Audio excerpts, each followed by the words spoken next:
Ultimately গিয়ে আমরা শুভটা বুঝতে পারি না, কিন্তু শুভটা বুঝতে সময় লাগে, কিন্তু শুভই।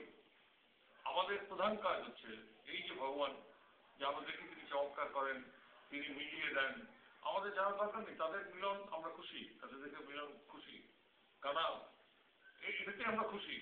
তিনি মিলিয়ে দেন এবং আমাদের প্রতি মুহূর্তে খেয়াল রাখতে হবে যে আমরা যে ভগবানকে ডাকছি, এই ডাকার উদ্দেশ্য হচ্ছে শুধু ডাকা নয়, এই ডাকার উদ্দেশ্য আমরা যে তাকে ডাকছি, আমাদের ডাকার উদ্দেশ্য হচ্ছে যে আমরা আমাদের যেন সমস্যার সমাধান করতে পারি। আমি যেন আমার সমস্যার সমাধান করতে পারি। হাসপাতাল আছে, হাসপাতালে আউটডোর আছে, ইনডোর আছে, এমার্জেন্সি আছে। আমরা হাসপাতালে যাই, হাসপাতাল দেখতে যাই না, হাসপাতাল দেখতে যাই না, আমরা যাই নিজের রোগ সারাতে এবং নিজের রোগ। যেমন আমার একটু জ্বর হয়েছে, জ্বরের জন্য হাসপাতালে আউটডোরে আমি লাইন দিলাম। আমার কিন্তু হাসপাতালের মধ্যে ইনডোরে কত সিরিয়াস পেশেন্ট আছে জানার কোনো দরকার নেই। আমার নিজের রোগটা সারলেই আমি খুশি।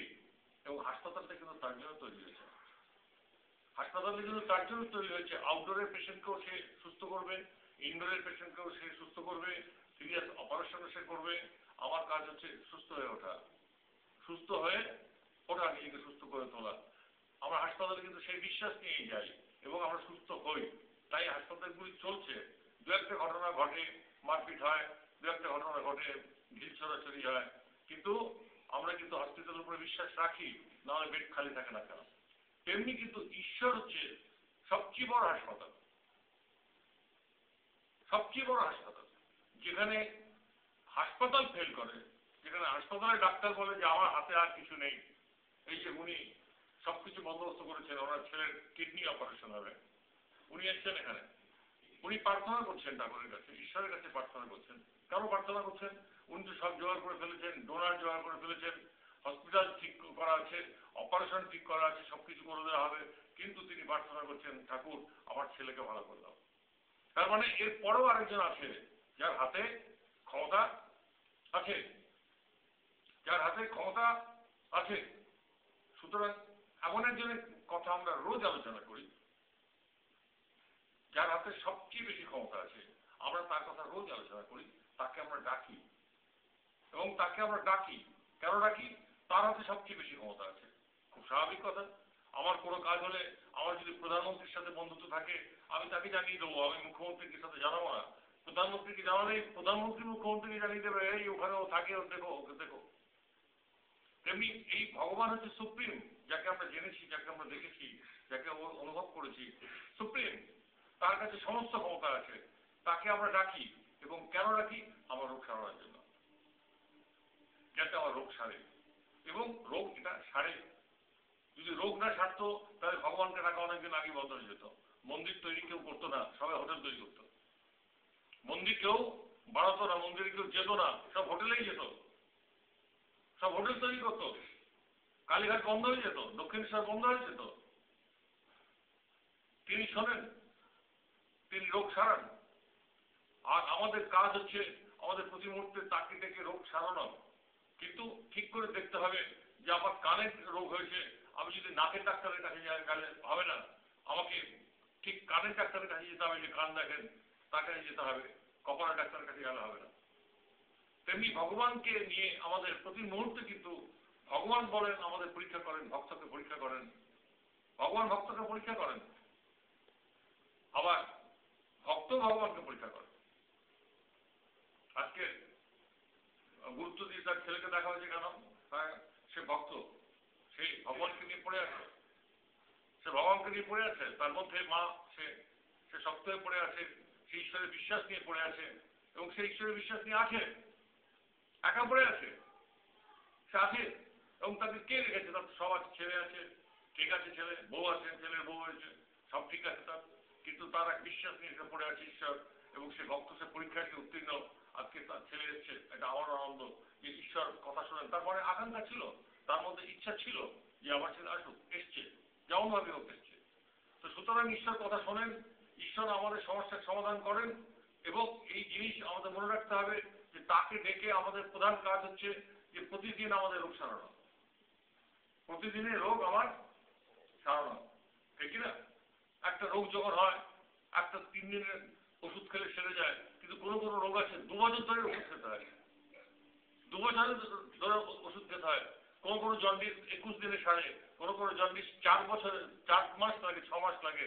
যেমন জন্ডিস তেমনি আমাদের মধ্যে যে রোগ, সেই রোগের ওষুধ আমার তো সারছে না, ওর তো সেরে গেল, বলছে না তোমার রোগ একটু গভীর, তাই তোমাকে ওষুধ বেশি খেতে হবে।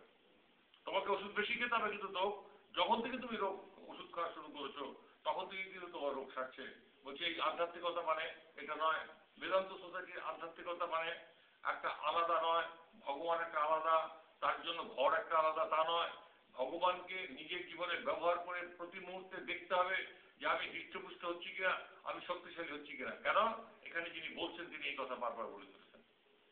তিনি শুধু বলছেন না যে রামকে ডাকো, তিনি বলছেন রামকে ডেকে কিছুদিন পরে পরীক্ষা করে দেখো, যেমন তোমার ওয়েট বেশি, তোমাকে বলা হলো তুমি এই এক্সারসাইজটা করবে, তারপরে 1 মাস পরে বলে তুমি আবার ওয়েট নাও, ওয়েট নিয়ে যদি দেখো যে ওয়েট বেশি হয়ে যাচ্ছে, তুমি তখন আমার কথা শুনবে না। কিন্তু যদি দেখো যে তোমার ওয়েট কমছে, তখন তুমি বলবে আমার কথা শুনবে যে না, ওনার কথা শুনে আমার ওজনটা কমেছে, ওজন বেশি থাকা ভালো না।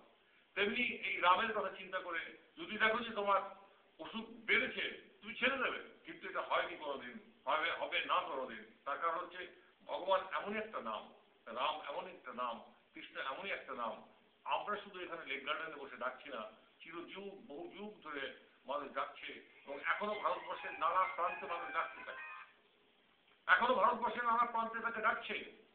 সুতরাং এখানে আমাদের মানে চিন্তা করার কিছু নেই যে আমরা একটা নতুন দল করেছি, এই দলটা টিকবে কিনা, আমরা কোনো নতুন দল কিছু করিনি, আমরা নতুন দল করিনি, আমরা একটা পুরনো দল করেছি, অনেক পুরনো দলের আমরা মেম্বার। সে দল বহুদিন আসছে, সে দল কখন থেকে আমরা রত্নাকরের গল্প থেকে আমরা তাই এই দলটাকে পাই। আমরা দেখছি রত্নাকর ডাকাত গুন্ডা চরম, তিনি রাম নাম করছেন, এবং আমরা কি দেখছি তার রাম নামে তার রোগ সারছে, তার ডাকাতির রোগ সারছে, এবং রাম নাম করতে করতে তাকে দেখা গেল সে একজন মহাপুরুষ হয়ে উঠলেন, আমরা দেখেছি। আর আমরা রাম নাম করছি, আমাদের মহাপুরুষ হওয়ার কোনো দরকার নেই, আমাদের দৈনন্দিন জীবনের খুঁটিনাটি মিটে গেলে আমরা খুশি। ওই যে উনি প্রার্থনা করছেন আমার ছেলেটা যেন ঠিক হয়ে ওঠে, ওনার ছেলেটা যেন ঠিক হয়ে ওঠে, কালই হয়ে গেল, উনি তাতেই খুশি, উনি চান না যে আমার ছেলে ডাক্তার হোক।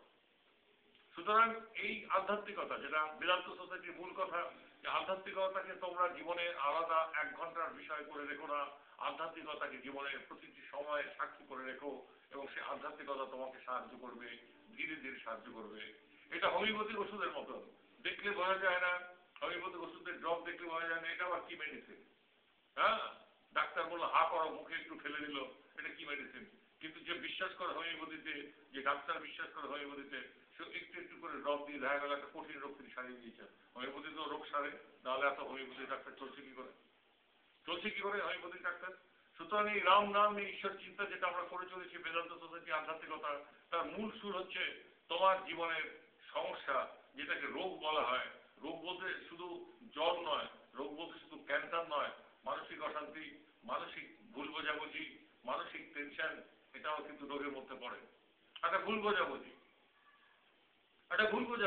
একটা সম্পর্কের ভুল বোঝাবুঝি, স্বামী স্ত্রীর মধ্যে ভুল বোঝাবুঝি, ছেলে মেয়ের মধ্যে ভুল বোঝাবুঝি, মা ছেলের মধ্যে ভুল বোঝাবুঝি, এটাও কিন্তু এক ধরনের রোগ, হওয়া উচিত নয়। কিন্তু যখন হয় তখন ভুল কোথাও হচ্ছে, সে ভুলটাকে আমি ধরবো কি করে?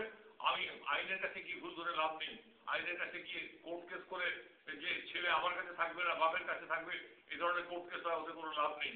কিন্তু এখানে লাভ আছে, বলছে তিনি সব ঠিক করে দেবেন, সব মিলিয়ে দেবেন, ঠিক করে দেবেন তিনি। তুমি তাকে ডাকতে থাকো, যে কারেক্ট জাজমেন্ট তুমি তার কাছে পাবে। কেউ ডাক্তার বলে বলে দিল, উকিল বলে দিল যে রায় বেরিয়েছে, ছেলে আপনার কাছেই থাকবে, কিন্তু ছেলের মন তোমার কাছে থাকার নয়, সে আছে কিন্তু তার মন অন্য জায়গায় রয়েছে, কি লাভ হবে তোমার? কোনো লাভ নেই।